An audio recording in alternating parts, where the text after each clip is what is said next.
नारायणं नमस्कृतं नरं चैव नरोत्तमं देवीं सरस्वतीं व्यासं ततो जयमुदीरयेत् व्यासाय विष्णुरूपाय व्यासरूपाय विष्णवे नमो वै ब्रह्मदेवाय वसिष्ठाय नमो नमः। गुरुर्ब्रह्मा गुरुर्विष्णु गुरुर्देवो महेश्वर गुरुर्साक्षात् परब्रह्म तस्मै श्रीगुरवे नमः। भक्तिभक्तभगवन्त गुरु चतुर्नाम वपुये किनके पगबंधन किए नाशै विघ्नानेक।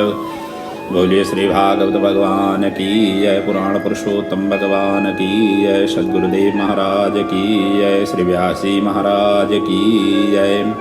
आइए श्रीमद्भागवत महापुराण की इस ज्ञानमयी गंगा में हम पंचम स्कंद की कथा हमने कल से प्रारंभ किया था, तो पंचम स्कंद में है। कल हमने पंचम स्कंद की छोटी सी भूमिका के प्रसंग में पंचम स्कंद क्या है और इसमें किस चीज़ का विशेष रूप से वर्णन किया गया है, इन सभी का हमने चिंतन मनन किया था। भागवत के 10 लक्षण के अंतर्गत स्थान लीला से संबंधित ये पंचम स्कंद अपने आप में अद्भुत स्कंद है। और इस स्कंद की एक और विशेषता ये है, यहाँ पर गद्य और पद्य का सम्मिश्रण है। विशेष रूप से यहाँ पर गद्य का समायोजन बृहत्तर ढंग से व्याख्या की गई है, क्योंकि काव्यों में कहा गया है गद्य पद्य दोनों का सम्मिलन होना काव्य की सौंदर्यता की सूचक माना जाता है। तो इसलिए जब विशिष्ट काव्य की निर्माण जितने भी कवियों ने उसके पश्चात किए हैं, उन सभी ने इन सभी को स्थान दिया हुआ है, गद्य और पद्य दोनों को स्थान दिया हुआ है। और इसलिए यहाँ पर छंदों के साथ साथ में गद्य शैली को भी बड़ी रोचक और आकर्षक ढंग से इस पंचम स्कंद में वर्णित है। हमने कल तक की चिंतन मनन करते समय नाभि का चरित्र हमने स्मरण किया था। उससे पहले हमने प्रियव्रत का चरित्र स्मरण किया, आग्निद्र का चरित्र, प्रियव्रत के सुपुत्र आग्निद्र, आग्निद्र के सुपुत्र नाभि। और नाभि ने स्वयं यज्ञ नारायण की उपासना करके स्वयं यज्ञ देव वहाँ पर प्रकट हुए और ऋतुजों की प्रार्थना पर भगवान से उन्होंने प्रार्थना की कि आप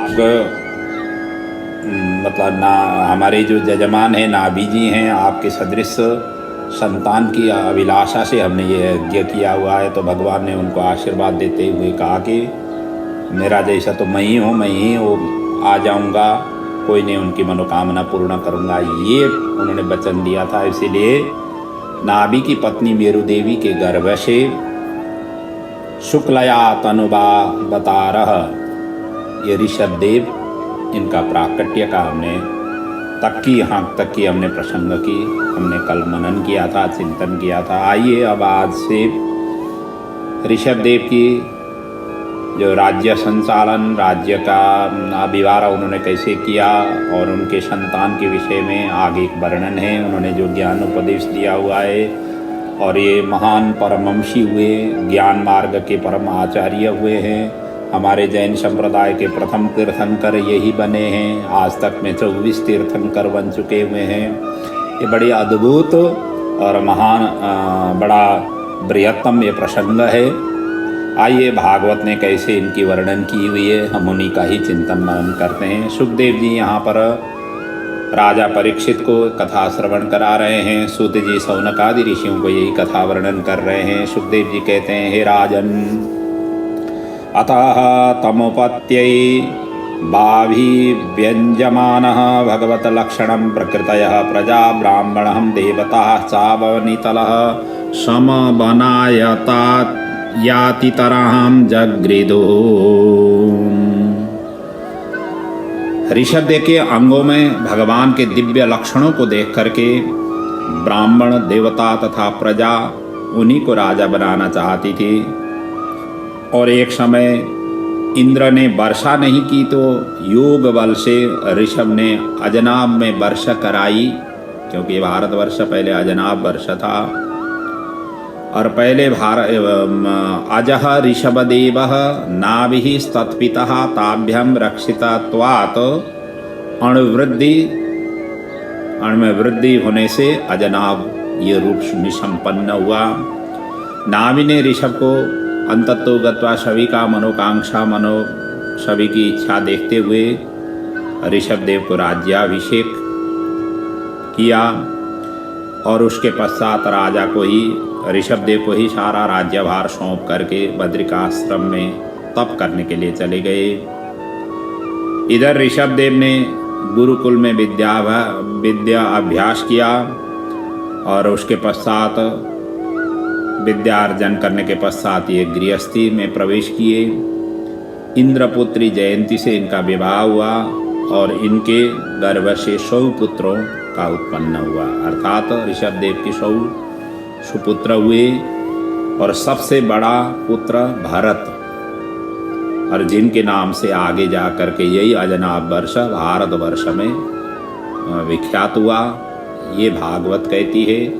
इतिहासकार भूगर्भविद और उन्होंने जिस तरीके से भारतवर्ष का नाम अन्वेषण किया हुआ है वो अपनी जगह में है, लेकिन भागवत इस तरीके से व्याख्या करती है कि ऋषभ देव के ज्येष्ठ पुत्र भरत से ये भारतवर्ष का नाम पड़ा हुआ है।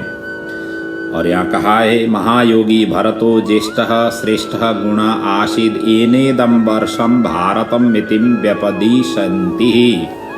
और इन्हीं के ही नाम से भारत वर्ष इस नाम से व्यवहार में लाया गया।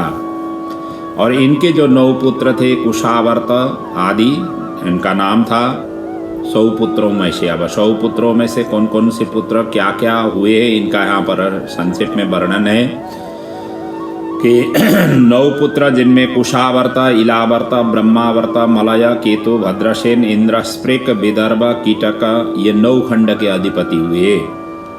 100 पुत्र में से 9 पुत्र 9 खंड के अधिपति हुए, यही भारतवर्ष की 9 खंड में। और बाकी जो अन्य 9 पुत्र थे ये सिद्धेश्वर हो गए। इनका वर्णन हम 11 स्कंद में 73 ढंग से ये कैसे सिद्धेश्वर और किस गुण लक्षण से ये आबद्ध थे और इनके अंदर में कौन कितना ज्ञान था, ये सब चीज़ हम चिंतन मनन 11 स्कंद की कथा में श्रवण करेंगे। और ये 9 पुत्र के नाम हैं कबीर, हरि, अंतरिक्ष, प्रबुद्ध, पिप्पलायन, आविर्होत्रोथ, द्रुमिल, समस, करवाजन। ये 9 पुत्र, इनकी प्रसंग हम 11 स्कंद में चिंतन करेंगे। बाकी रहे हुए जो शेष 81 थे, 81 पुत्र ये कर्मनिष्ठ याज्ञिक ब्राह्मण हुए। इस प्रकार के इनके 100 पुत्रों का विभाजन का यहाँ पर वर्णन है। और ऋषभ देव ने ब्राह्मण द्वारा प्रदर्शित मार्ग से प्रजा पालन उन्होंने किया। प्रजा भी बड़े ही प्रसन्न थे, क्योंकि राजा जैसे गुणी हो वैसे ही गुण प्रजा में आ जाती है। यदि राजा ही नहीं, जहाँ कहीं भी किसी भी क्षेत्रों में भी जो अधिकार संपन्न व्यक्ति यदि सही मार्ग पर चले तो वहाँ की प्रजा अपने आप ही सही मार्ग पर चलेंगे। यदि राजा ही भ्रष्ट हो गया या कोई अधिकारी ही भ्रष्ट हो गया तो सारे के सारे सभी भ्रष्ट ही होंगे। और यही होता आ रहा है समाज में। और जो रक्षक हैं वही भक्षक हो जाएं तो प्रजा फिर उनके ऊपर एक तो श्रद्धा नहीं होती है और दूसरी उनकी बात कोई सुनने के लिए तैयार नहीं होंगे। कभी वो सही भी बात कहेंगे तो सुनने के लिए तैयार नहीं होंगे, क्योंकि चरित्र एक बार भ्रष्ट हो गया, पतित हो गया और मिट्टी में जिसका श्री और यश पहुंच गया हुआ है उसको फिर उठा करके कोई नहीं चढ़ाते हैं सिर में। इसलिए अपना श्री यश कीर्ति इनको हमेशा हमेशा जीवित रखना चाहिए। यही पुरुषार्थ की परम साधना भी है। इसलिए हर व्यक्ति को इन चीज़ों में चरित्र भ्रष्ट नहीं हो जाए। और सब चीज़ तो हो सकती है जीवित, लेकिन एक बार चरित्र भ्रष्ट हो गया, व्यक्ति एक बार पतित हो गया समाज के आगे, तो फिर वो उठेगा नहीं और उठने का उनकी अवसर मिलेगा नहीं। फिर उनका तो जिंदगी भ्रष्ट ही होकर के निकल जाता है। और जो भी देखते हैं और उनको यही याद आ जाती है। व्यक्तियों में यही कमी होती है, उनकी असल चरित्र को कोई याद नहीं करते हैं। एक छोटी सी ही गलती हो, उसी गलती को, तिल को पहाड़ बनाने में लोग तुले हुए होते हैं। समाज इसी तरीके से चलता आ रहा है। छोटी सी गलती के पीछे कितना टूट पड़ जाते हैं, हम देखते ही आ रहे हैं और भोगते ही आ रहे हैं। तो इसलिए इन चीज़ों को हमेशा हमेशा ध्यान रखना चाहिए। और प्रजा भी प्रसन्न थे। इसी बीच में सही प्रकार के उन्होंने यज्ञ किए और यज्ञ करते करते इनके 100 यज्ञ पूर्ण हो गए ऋषभदेव ने। और एक समय घूमते हुए ब्रह्मावर्त में ब्रह्मर्षियों की सभा में पहुंचे और पुत्र सहित प्रजा को उन्होंने मोक्ष धर्म का उपदेश वहां पर प्रदान किया। और आगे की प्रसंग में सुखदेव जी ऋषभदेव जी का जो ज्ञान गंगा है, जो धर्मोपदेश है, जो मोक्ष धर्म का उपदेश है, इसके विषय में वर्णन कर रहे हैं। और उसके पश्चात इन्होंने अपने सुपुत्रों को, संतानों को, भरत जी को जो है ना राज्यभार सौंप करके स्वयं परमहंस वृत्ति को इन्होंने अवलंबन किया। इसका प्रसंग का वर्णन है। ऋषभदेव जी कहते हैं, नायम देहो देह भाजाम नृलोके कष्टान कामान अर्हते बिड़भुजाम मे तपो दिव्यम पुत्र कायेन सत्वम शुद्धयेद्यस्मान् ब्रह्म सौख्यम त्वनंतम। ये मनुष्य शरीर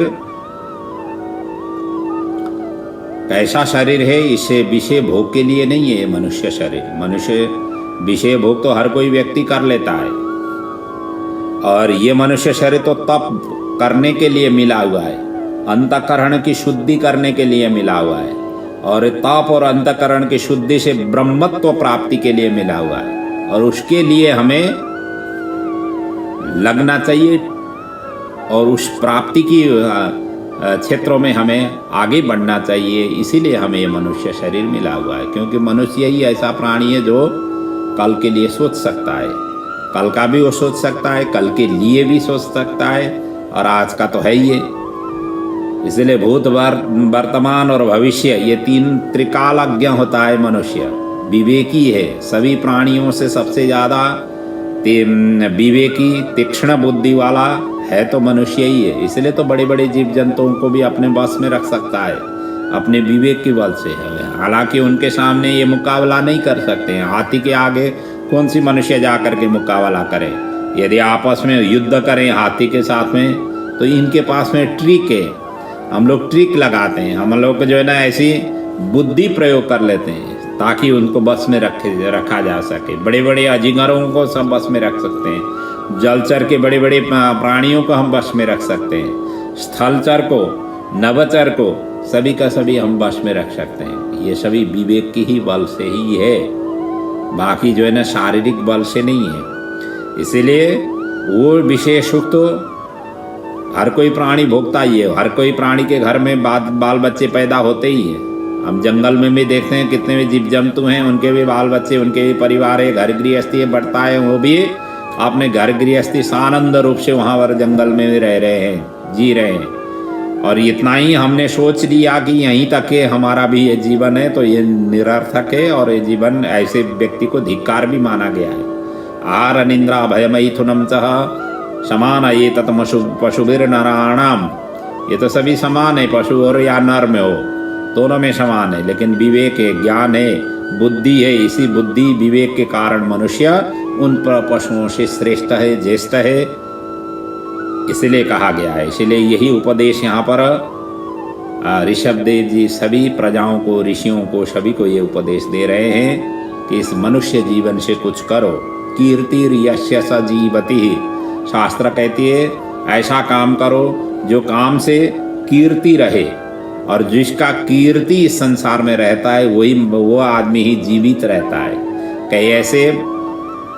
कई ऐसे क्षेत्र होते हैं अपने से जो वो अभी इस धराधाम में उनका अस्तित्व तो है ही नहीं, लेकिन उन्होंने ऐसे कर्म करके छोड़ करके गए हैं, और पीढ़ी दर पीढ़ी जो है ना लोग उनकी गुणानुवाद करते ही रहते हैं।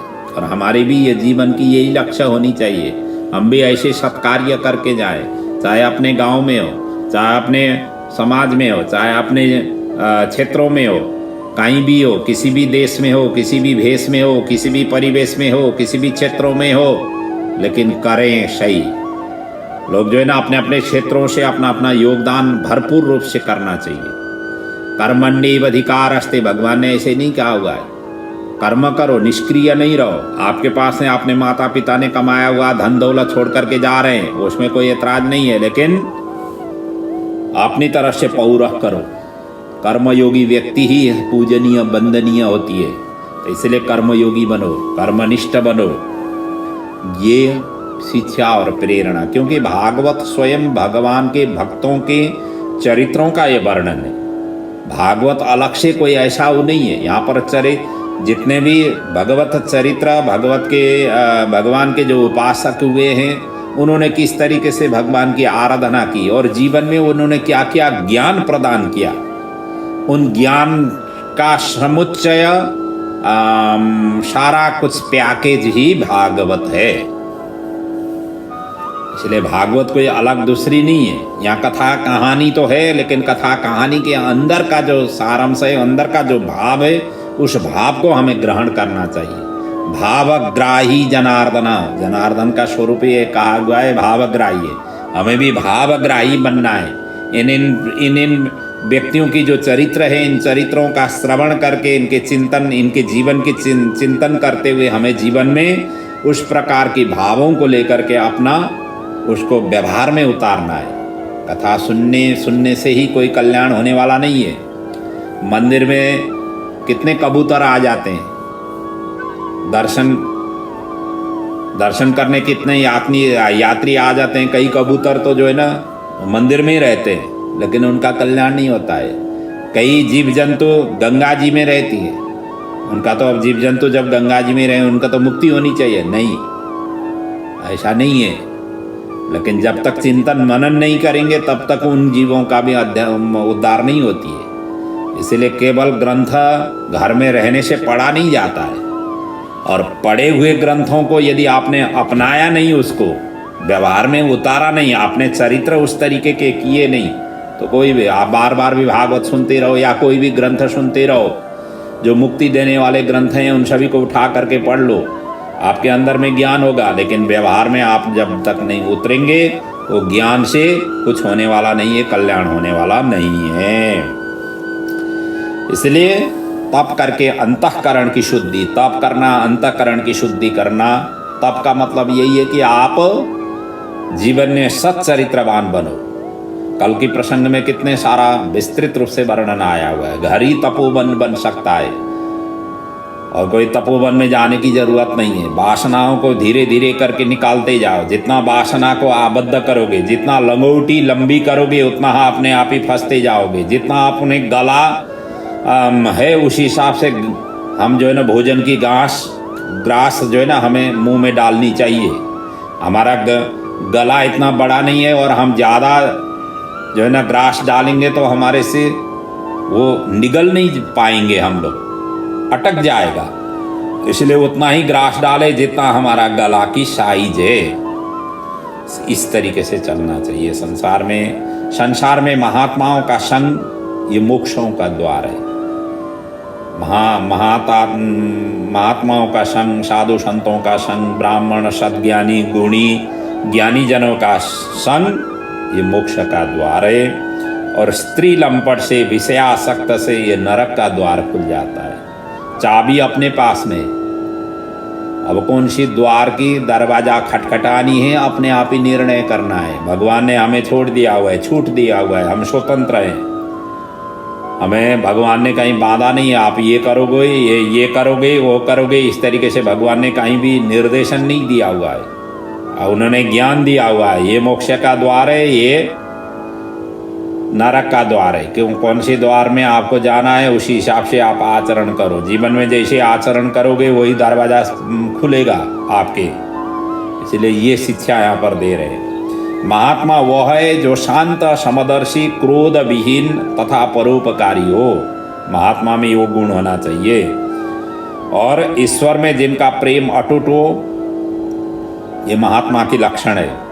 गृह, मठ, सांसारिक प्रपंच से विरक्ति होनी चाहिए उसको। जहाँ मिले उठ जोगी, और ऐसे इस हिसाब से चलने चाहिए। वैसे ही कहा गया है ना, बहता हुआ पानी अच्छा होता है, और साधु भी चलते हुए साधु अच्छे, और बहता हुआ पानी अच्छा। जो जम जाता है पानी, वो अनेक प्रकार की दुर्गंधी वहाँ से निकलती है। जैसे नदी है स्वच्छ सफा रहती है, तालाब देखिए कितना दुर्गंधी होती है। तो इसीलिए जमा हुआ जो भी चीज़ हो जाती है। इवन घर में भी कोई सामान जो है ना, ज़्यादा जितना जमाओगे उतना उससे दुर्गंधी निकलती है। दुर्गंधी का मतलब उससे जो है ना, घर में जो शोभा है वो शोभा कम हो जाती है। कई भक्तों की ऐसी होती हैं घर और कमरे ऐसे रखे हुए होते हैं, वहाँ पर चलने की जगह नहीं होती है। जिस तरीके से बाहर होगी वही अंदर में आ जाती है। इसलिए जितना बृहत्तम खुला रखोगे उतना अंदर की भी हृदय आकाश भी खुला रहेगा, और खुला आकाश में भगवान का वास होगा। इसीलिए खुला करने की सोच लेकर के चलो, यही शिक्षा यहाँ पर दे रहे हैं। स्वरूप ज्ञान के लिए भगवान में प्रेम लक्षणा भक्ति करना चाहिए। कर्मजन्य देह का बंधन टूट जाने पर परम शांति प्राप्ति होती है। जब कर्मजन्य जो देह का बंधन है, यही हमें बंधन में हमेशा हमेशा रख लेता है। आसक्ति कहाँ से निकलती है? इन सभी को इर्द गिर्द को देख करके ही हमें आसक्ति निकलती है। इसलिए कहते हैं, पुंसः स्त्रिया मिथुनो भावमेतं तयोर्मिथो हृदय ग्रंथिमाओ अतो गृह क्षेत्र सुतुप्त चेतये जनस्य मोहो अमय अयमहम ममेति। कहा गया है, संसार में स्त्री पुरुष का जोड़ा के हृदय में एक एक ग्रंथि है। एक ग्रंथि पत्नी है तो दूसरा ग्रंथि पति है। परस्पर में मेरे एक दूसरे के प्रति कहते हैं, मेरे स्वामी हैं, मेरी पत्नी है, इस तरीके से कहते हैं। इसी मोह से दोनों जकड़े जाते हैं। मेरा जब तक, ममा जब तक कहते हैं, तब वो बंधन का कारक होता है। जब मेरा कहना आप छोड़ दें, फिर बंधन से मुक्त हो जाते हैं। और गृह क्षेत्र पुत्र धन में फंसते रहते हैं। ये जब तक मेरा रहते हैं, मेरा भाव जब तक अंदर रहती है, तब तक इन सभी में फंसते रहेंगे। शास्त्रों में मोक्ष के लिए 2 पद कहा हुआ है, न ममा, मेरा नहीं है, और बंधन के लिए एक ही पद है, मामा, मेरा है। गरुड़ पुराण में इसी प्रसंग को उल्लेख किया हुआ है एक श्लोक में, द्विपदे बंध मोक्षाय न ममेति ममेति च ममेति बध्यते जंतुर न ममेति प्रमुच्यते। ये 2 पद हैं। 2 पद से बंध और मोक्ष का फैसला होती है। न ममे और ममेति च, ये 2 पद हैं। और ममेति से बध्यते, ममा कहेंगे तो बंध जाता है। जंतुर न ममेति प्रमोच्यते, न ममा कहेंगे तो प्रमोच्यते, मुक्ति उनको मिल जाती है। इसलिए ममा, मेरा, मैं करते हुए बकरे की जैसी योनि हो जाती है। जैसे दक्ष प्रजापति ने मैं किया था, वहां पर मैं हूं सर्वे सर्वाय, उसी मैं को जो है ना, इधर नंदी ने आकर के हरिओम कर दिया, वीरभद्र ने आकर के, नंदी ने नहीं, वीरभद्र ने आकर के हरिओम कर दिया। बाद में जाकर के जो मैं करता था, मैं के ही स्वरूप बकरे को लाकर उनका शीर उनके शीर धड़ से जोड़ दिया। तो इसीलिए मैं, ममा, मैं हूं, ये अधोपतन का कारण है। ये मुक्ति का कारण नहीं है, ये साधक नहीं है, ये बाधक है, ये बंधन है। इस बंधन की, इस जंजीर से हमें उठना है। इसलिए ना ममा, मेरा कुछ नहीं है। भगवान ने मुझे ड्यूटी दिया था, मैं निभा रहा हूँ। जो जिस पद में, जिस क्षेत्रों में भी, जहाँ भी वो काम कर रहे हैं, हमेशा हमेशा यही सोचना चाहिए कि मुझे ये लायक बना करके प्रभु ने काम दिया हुआ है। जब तक उनका आज्ञा है तब तक मैं कर रहा हूँ। इस भावना से हमेशा हमेशा ये भावना अंदर से जागृत होनी चाहिए।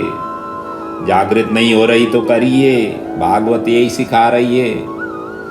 दुनियादारी की ग्रंथ पढ़ने की जरूरत नहीं है, दुनियादारी व्यक्तियों के प्रवचन सुनने की भी जरूरत नहीं है। जिस दिन आपके चिंगारियां अंदर हृदय मानस पटल में जग गई, उसी दिन से आपका कल्याण हो गया। आपको पता चल गया हमारा साधन कोई ज़्यादा मेहनत करने की ज़रूरत नहीं है, छोटी सी ही बात है। मामा कहने से बंधन, ना मामा कहने से बंधन मुक्ता। इसीलिए सब चीज़ को आप एक अतिथि की तरह आप व्यवहार करो हर चीज़ों में, घर में, परिवार में, बच्चों में, सारे कुटुंब में, अपने प्रॉपर्टी में।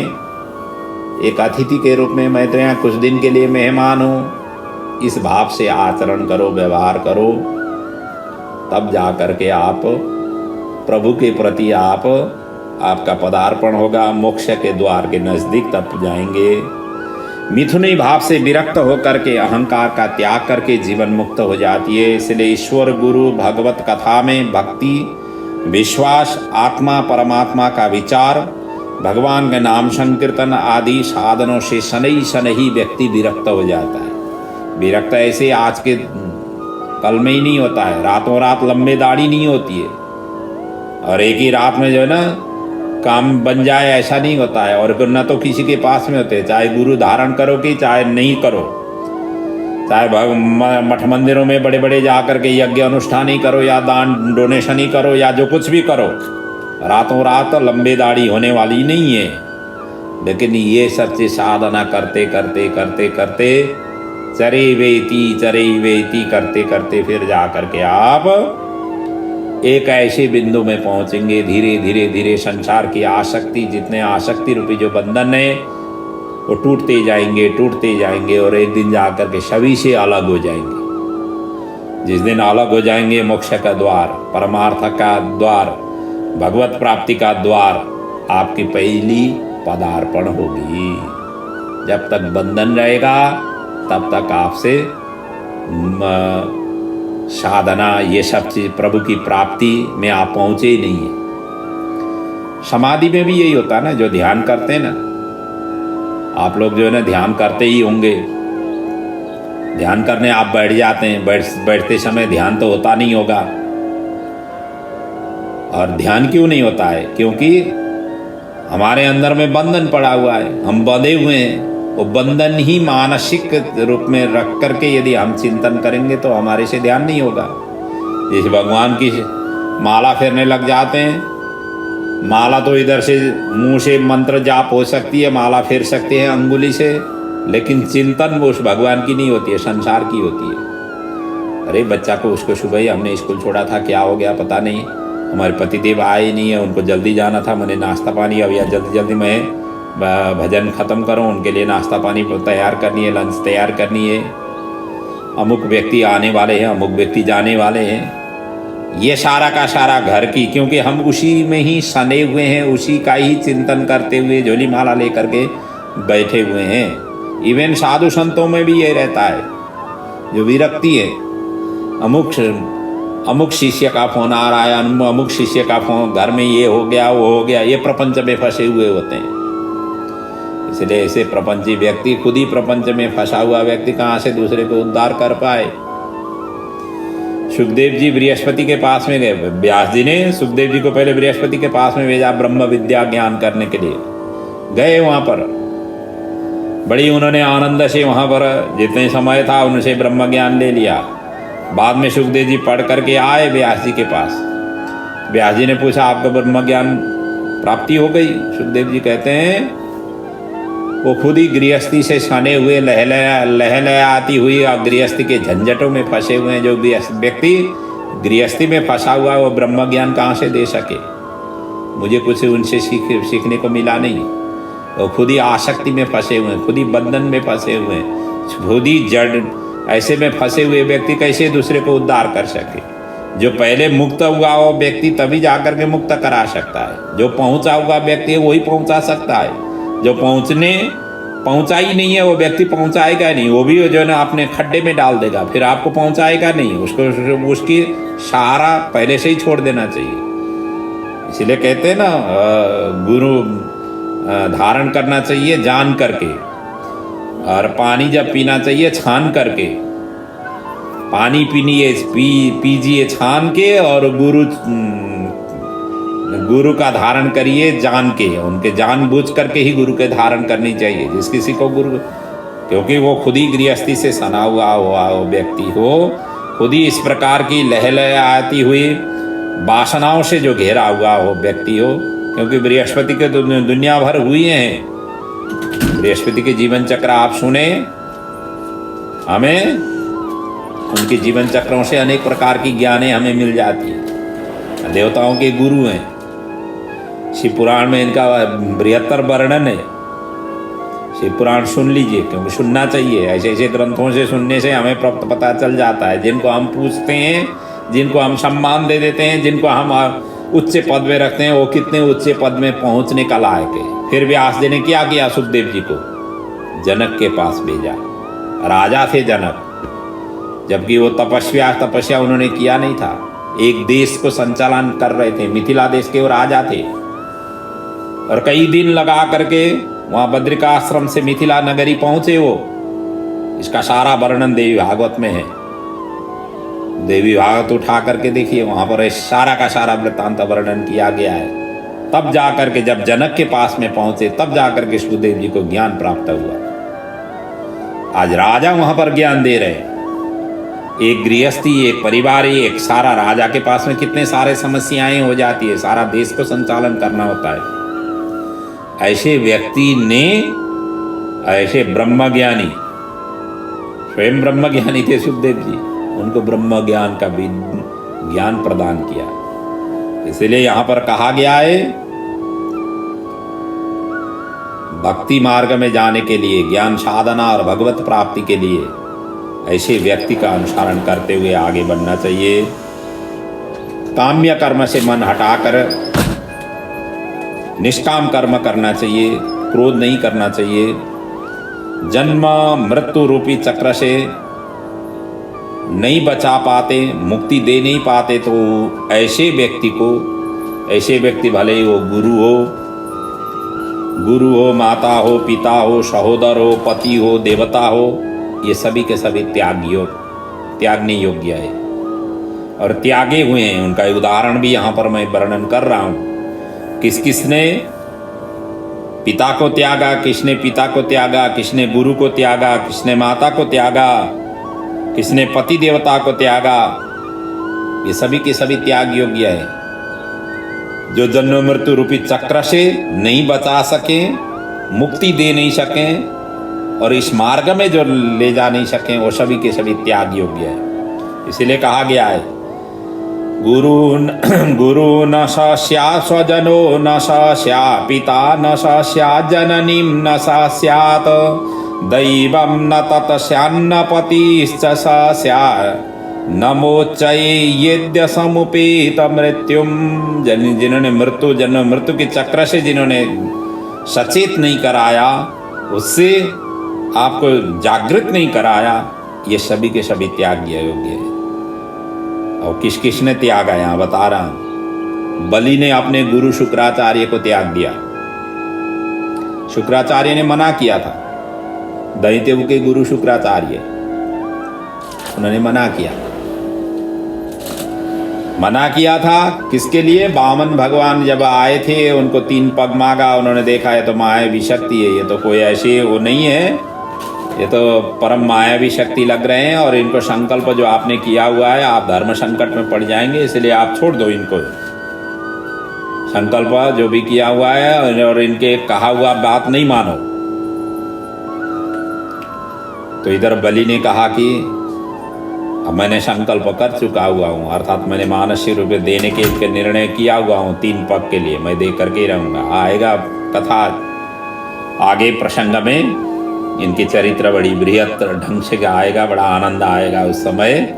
लेकिन इतना ही है, शुक्राचार्य ने मना किया और शुक्राचार्य के मना करते हुए भी बलि राजा ने जो है ना देने के लिए संकल्प किए। संकल्प लेते हुए जब हाथ में जल कमंडल उसे गिरा रहे थे, शुक्राचार्य को ये लगा कि ये तो मेरा जजमानी धराप में है, तो फिर अपना ब्राह्मण की क्या हाल होगी। जब जजमानी ऐसी कंडीशन में है तो उनको तो बचाना ही चाहिए। उन्होंने सूक्ष्म रूप धारण करके कमंडलू के अंदर उसके टूटी में जा कर के बैठ गए। मैं इसको जल ही गिरने नहीं दूंगा, इस तरीके से जाली उन्होंने अवरुद्ध किया। वामन भगवान को पता चल गया, ये तो जो है ना इनकी गुरु की करतूतें हैं। आपने कुश की नोक से उस टूटी में कुश की नोक घुसा दिया, और जिसके द्वारा उधर जो है ना आँख थी, आँख में जा करके कुश की नोक लग गई और आँख ही टूट गया। शुक्राचार्य के एक आँख ही नहीं है, अभी टूट गया। और देखा कि अब जो नहीं यहीं पर रहूंगे तो दूसरा भी आँख ये फोड़ डालेंगे, इस सोच करके शुक्राचार्य वहाँ से निकल पड़े। और इधर कमंडलू से जल निकला। वामन भगवान ने स्वयं संकल्प करके 3 पग की संकल्प ले लिया। इसीलिए बलि राजा ने गुरु की बात वहां पर नहीं मानी। विभीषण ने अपने भाई को त्याग दिया, रावण की बात उन्होंने नहीं सुनी। रावण को उन्होंने समझाने की कोशिश की, लेकिन अंततोगत्वा जब रावण नहीं माना, अपना सहोदर भाई, अरे ब्राह्मण ये पुत्र थे, ऋषि के संतान थे ये, और इनको इन्होंने त्यागा। प्रहलाद जी ने अपने पिता हिरण्यकश्यप को उन्होंने त्यागा। विषम परिस्थिति में कैसे साधना करनी चाहिए, विकट परिस्थिति में कैसे साधना करनी चाहिए, ये प्रहलाद के चरित्र से हमें सीखना चाहिए। हम लोग सोचते हैं ना कि अनुकूल समय आएगा तभी भजन कीर्तन करेंगे। अनुकूल समय कैसे, किसको माने? और विषम परिस्थिति में, जब ऐसे विषम परिस्थिति हो, उस समय कैसे भजन करना चाहिए, ये प्रहलाद जी ने वहां पर सिखाया। और भगवान की विमुख होने के कारण, भगवत मार्ग के विमुख होने के कारण, कंटक होने के कारण हिरण्यकश्यप को उन्होंने त्याग दिया। भरत ने अपने माता को त्याग दिया। भरत ने कैकेयी की जो कर्कश वाणी के द्वारा राम जी को जिन्होंने वनवास के लिए भेजा, आपने तपस्या की, अपने पूर्व जो वरदान के वचनबद्ध होने के कारण उन्होंने राम जी को वनवास भेजा, लेकिन भरत ने अपने माता को उन्होंने त्यागा। देखिए, माता को त्यागा, पिता को त्यागा, गुरु को त्यागा, भाई को त्यागा, खटवांग ने देवताओं को त्याग दिया। इनका प्रसंग 9वें स्कंद में आएगी। यज्ञ पत्नियों ने अपने पति को भी त्याग दिया। भगवान की प्राप्ति में इन्होंने बाधक बने, इसलिए उन्होंने त्याग दिया। इसीलिए कहा गया है ये श्लोक, ऐसे श्लोक आया नहीं है। इसलिए भगवत मार्ग के जो भी अवरुद्ध हैं उन सभी को त्यागो, ये शिक्षा और प्रेरणा यहाँ पर हमें प्रदान कर रहे हैं ऋषभ देव जी।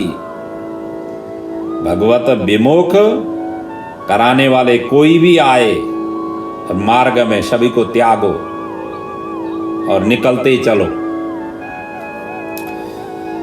और कहा गया है स्थावर जंगम से मनुष्य श्रेष्ठ है, स्थावर से श्रेष्ठ जंगम में, जंगम से सबसे श्रेष्ठ मनुष्य श्रेष्ठ है।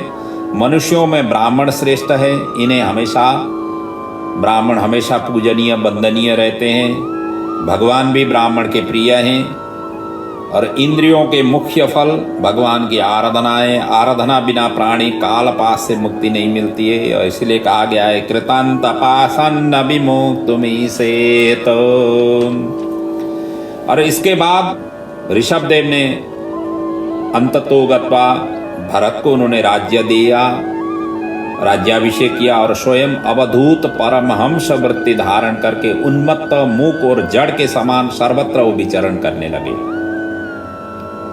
और परमहंस ज्ञानियों की जो परमहंस वृत्ति है, वो उस वृत्ति का उन्होंने अवलंबन इसके पश्चात प्रारंभ किया। और दुर्जन अपमान भी करते तो हृदय में विकार लेते नहीं थे। कोई अपमान करे मान के, क्योंकि ऐसे परमहंसी व्यक्तियों को कोई फर्क नहीं पड़ता है। चाहे जो कुछ भी, जितने भी जो दूसरे जितने भी माथा पच्चीसी करे, उनसे कोई लेना देना नहीं होता है। तो बड़ा मस्त रहते हैं, कोई फर्क नहीं पड़ता है। जिनको जो करना है करते ही रहो। उनके पीछे जो है ना झांक करके देखते नहीं है। जो दूसरे की खिड़की नहीं देखता है, वो व्यक्ति हमेशा हमेशा शांत रहता, आनंद में रहता है। इसलिए दूसरे की खिड़की था क्या, खुद की खिड़की भी झांको नहीं। खिड़की उसी समय झांको यदि हम भगवान से विमुख हुए हैं, तो तभी झांको।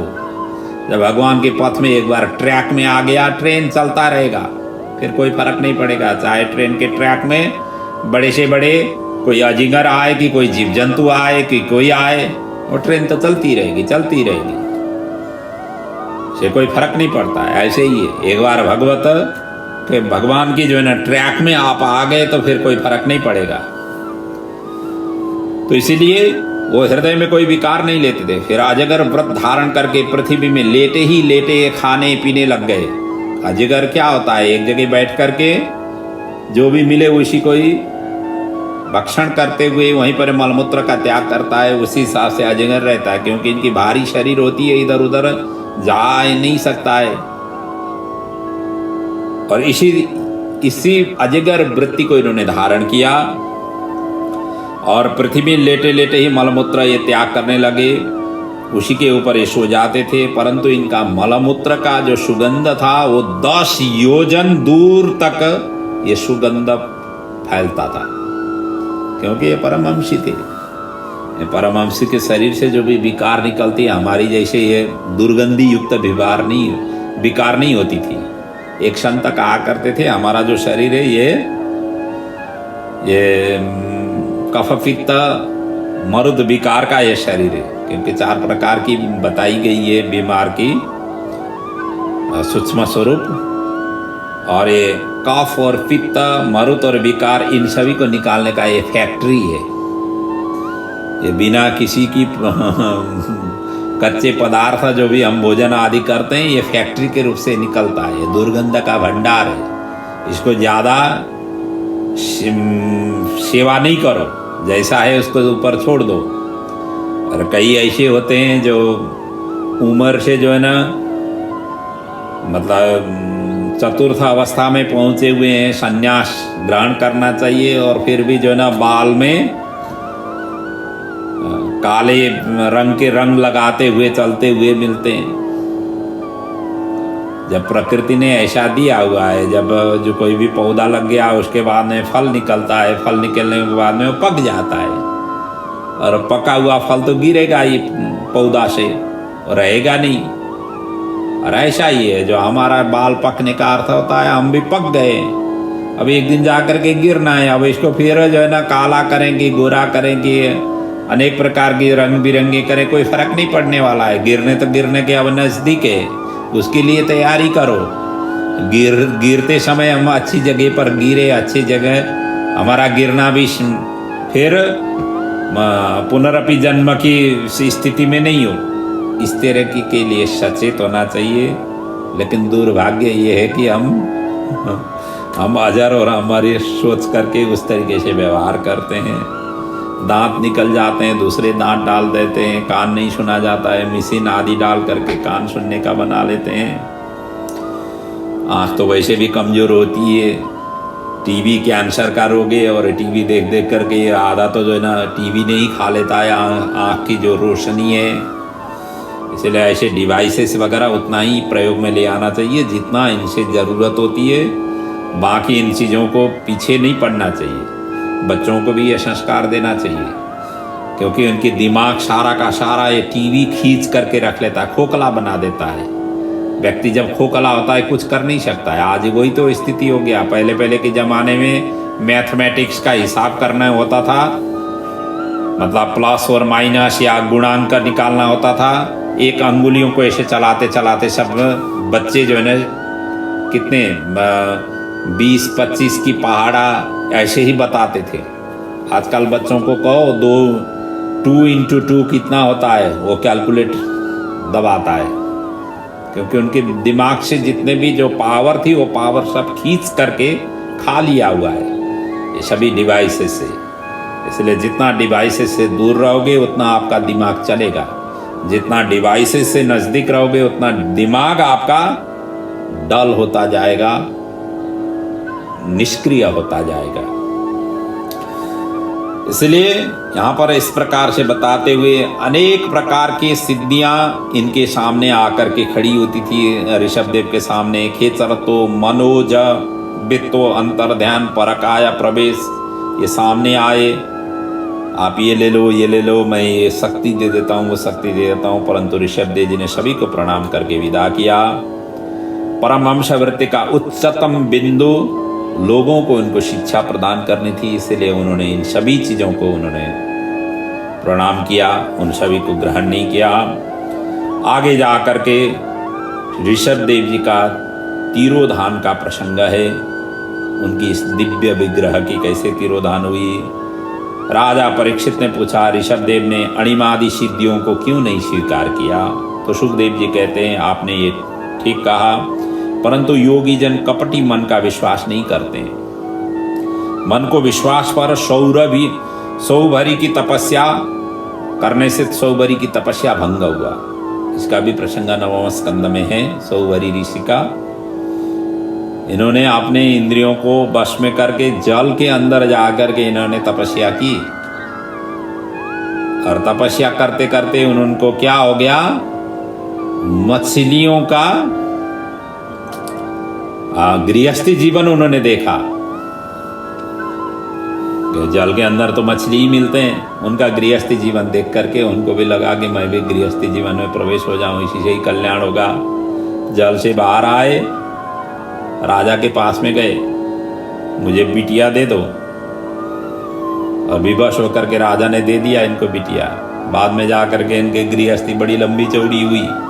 9वें स्कंद में इनकी कथा आएगी। इसीलिए मन का कोई भरोसा नहीं है। एकांत मिला तो मन जो है ना अनेक प्रकार की संकल्प विकल्प करने लग जाता है।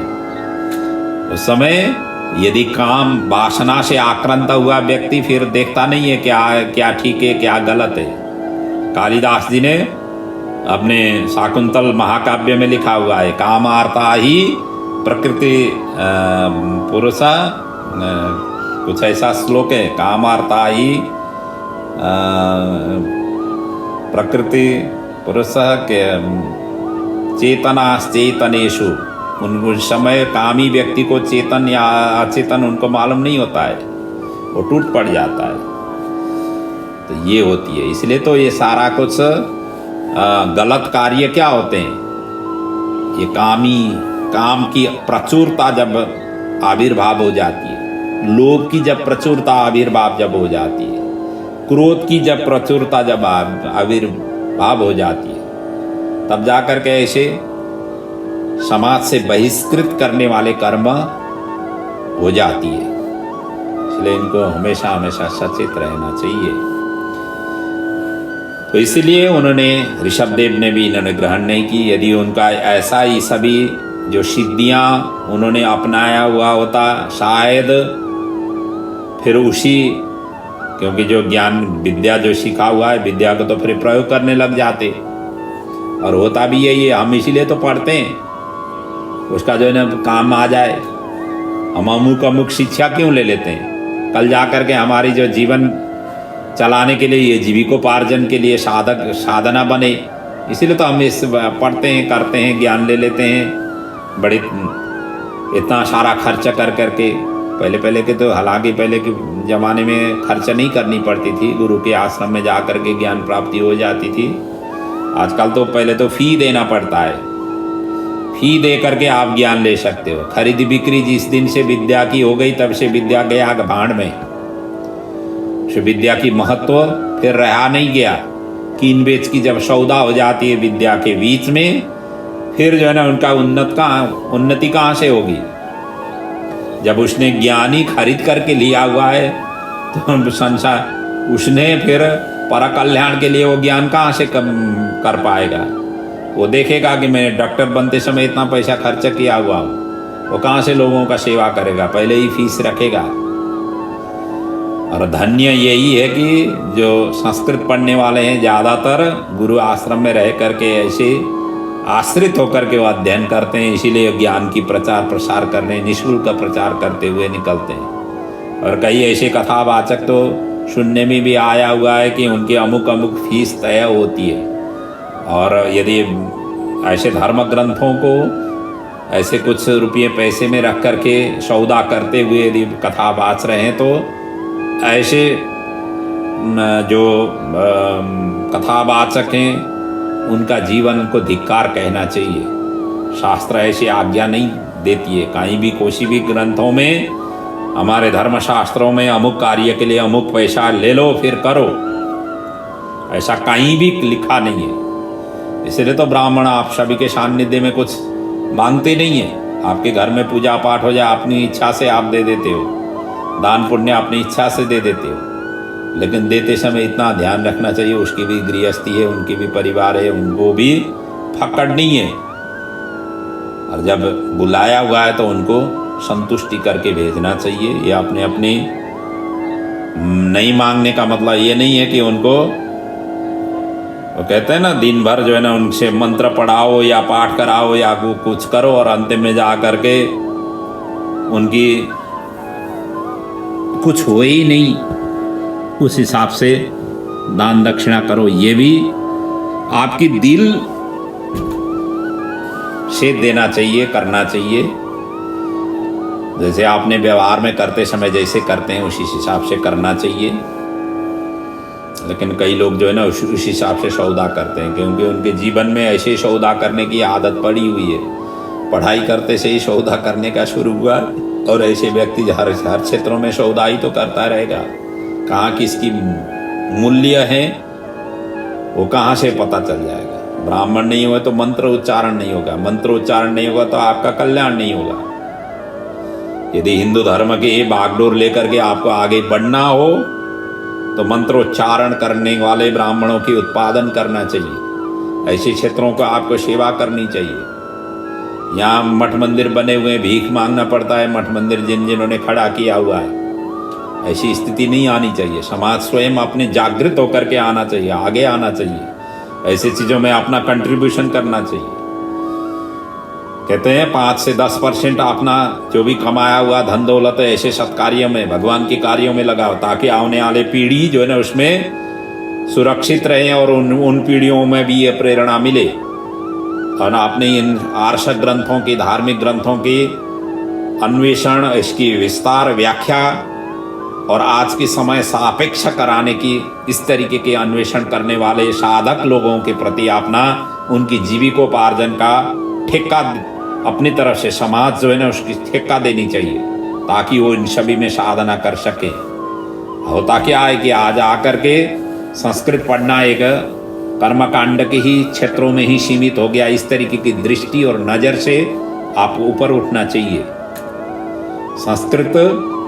संस्कृति की विरासत है, समाज की विरासत है। समाज को यदि ज्ञान, नैतिक ज्ञान, ये सब चीज दे देता है तो हमारे ग्रंथों ही दे सकते हैं। बाकी आज के आकर के जो अर्थोपार्जन, अर्थकरी जो विद्या है वो ये सब चीज समाज को उत्थान करने के लिए, समग्र समाज के उत्थान के लिए ऐसी विद्या देने में वो काबिल नहीं है। कोई भी ग्रंथ उठाइए, लेकिन हमारे जो ग्रंथ उठाइए, जो भी ग्रंथ उठाएंगे उस ग्रंथों में ये सभी चीज मर्म अंदर पड़ा हुआ है। लेकिन इसको आज की भाषा के रूप में इसको फैलावट करने वाले लोग कम हो गए और कर नहीं पा रहे हैं। और जो जिनके पास में खूबी है और खूबी की उनकी अपने दैनिको जीविकोपार्जन के क्षेत्रों में उनको ऐसे ही जाना पड़ रहा है, वो अपने चिंतन मनन करने के उनके पास में टाइम ही नहीं है। इसलिए गवर्नमेंट को जहाँ जहाँ जिस क्षेत्रों में गवर्नमेंट को खुले रूप से ऐसे विद्वानों को ससम्मान उस क्षेत्रों के लिए कार्य करने के लिए तय उनका देना चाहिए, तब जाकर के इसकी उत्थान होगी। एक बार इसका उत्थान हो गया, समाज में इसकी बीजांकुरण हो जाएगा, समाज राम राज्य के रूप में स्थापित हो जाएगा। फिर कुछ करने की जरूरत नहीं है। हर व्यक्ति जागरूक होगा, हर व्यक्ति में ईर्ष्या द्वेष नहीं होगा। तो जगत में ज्ञानी कैसे चलते हैं, ये शिक्षा उन्होंने यहाँ पर प्रदान किया। ये नग्नावस्था में चलते थे, पशु की तरह चलते थे, साग भाजी ये खाते थे। किसी ने पीटा तो शरीर को पीटा, मुझे क्या लेना देना है, इस तरीके से ऋषभदेव चलते थे। वैराग्य के बिना ब्रह्म ज्ञान स्थायी नहीं होता है। वैराग्य पहले से आना चाहिए। सच्चा ज्ञानी वही है जो भगवान के इतर प्रेम नहीं करता है। भगवान को ही प्रेयर करने वाला व्यक्ति ही ज्ञानी है। भगवान को छोड़ करके जिनके प्रति प्रेम करता है वो अज्ञानी है, वो अस्वस्थ है। स्वस्थ वही है जो भगवान के लिए ही करता हो। हम कहाँ से आए? प्रभु से आए। प्रभु हमारा उद्गम स्थल है। जो उद्गम स्थल के पीछे पड़ जाता है वो व्यक्ति हमेशा हमेशा स्वस्थ रहता है। स्व का अर्थ होता है अपना, स्थ मतलब रहना, अपने में रहना, उसी को कहते हैं स्वस्थ। लेकिन हम अपने में नहीं रह रहे, हम पराये में रह रहे हैं, इसीलिए हम अस्वस्थ हैं। तो अपना कौन है? माता पिता, दादा दादी, परदादा परदादी। उनसे जाते जाते जाते जाते हम पहुंचेंगे प्रभु के पास। वहां से हम आए हुए हैं और उनके साथ में रहना ही स्वस्थ है। मकान में और किसी बिजनेस में, किसी उसके कारोबार में, उसी में ही संलग्न होना, ये स्वस्थ नहीं है, ये अस्वस्थ है। ये केवल हम जीविकोपार्जन के लिए सभी साधना हम हमारे रास्ते में आए हुए हैं, उन रास्तों को हम संभाल रहे हैं। एक हम वहाँ पर अभिभार और जिम्मेदारी निभा रहे हैं, लेकिन वो हमारा लक्ष्य नहीं है। इससे ऊपर उठना चाहिए। इसीलिए कहा गया है, सिया राम मय सब जग जानी, करहु प्रणाम जोरी जुग पानी। सारा सिया राम मय स्वरूप है, उसमें जो रह सकता है, हर कार्यों में प्रभु का जो दिव्य दृष्टि देख सकता है, वही व्यक्ति स्वस्थ है, वही व्यक्ति ज्ञानी है। मनुष्य जीवन तो तप के लिए है, नहीं तो इसका उल्टा पतन हो जाती है। तप से अंतःकरण शुद्धि हो जाती है, इसलिए ब्रह्म सुख प्राप्ति हो जाती है।